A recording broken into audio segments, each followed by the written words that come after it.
హరి ఓం ప్రియపుత్రి పుత్రులారా, ఇటీవల ఉచితాలు సోమరితనాలు అంటూ నారాయిస్టులు గగ్గోలు పెడుతున్నారు. ఉచితాలు మొదలెట్టింది సీనియర్ ఎన్టీఆర్ఏ అని నిన్నటి వీడియోలో చెప్పాను. సరే, ఇప్పుడు మరో మాట అనుకుందాం.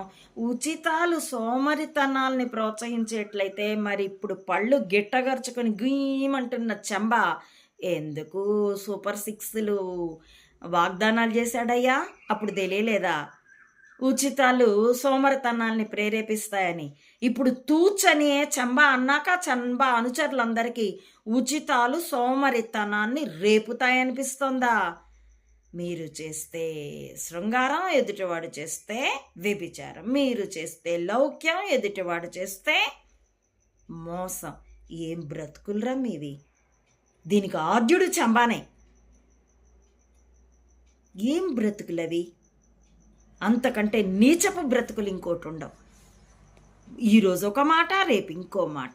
ఏ రోజు మాట మీద నిలబడ్డం అన్నది ఉండదు.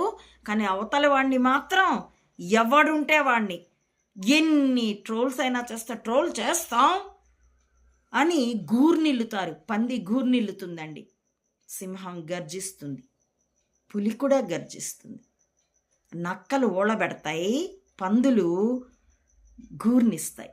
ఈ నారాయిస్టులంతా ఇప్పుడు చేస్తుంది గూర్నిల్లడమే.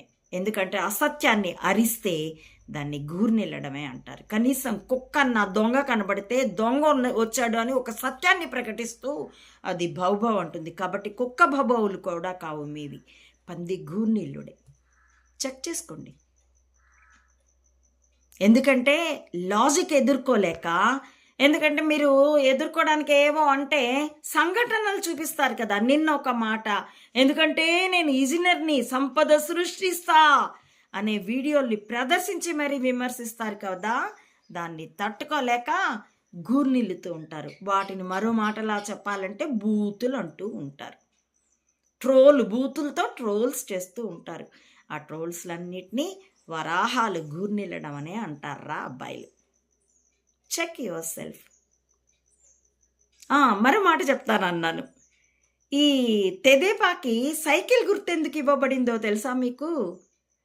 ఈ డ్రామోజీ వాడి వంశపారంపర్య గూఢచర్యం గొప్పు చొప్పున ఎక్కడెక్కడో ఏవో పేర్లతో పెరుగుతూ, ఎప్పుడైతే ఇందిర ఇంట్లో యాంటోనియో మైనో ఎలియాస్ సోనియా కోడల్నంటూ బాగా నమ్మించి స్థిరపడిందో, అప్పుడు అప్పటి వరకు సైకిల్ మీద పచ్చళ్ళు అమ్ముకుంటూ తిరిగిన వాడు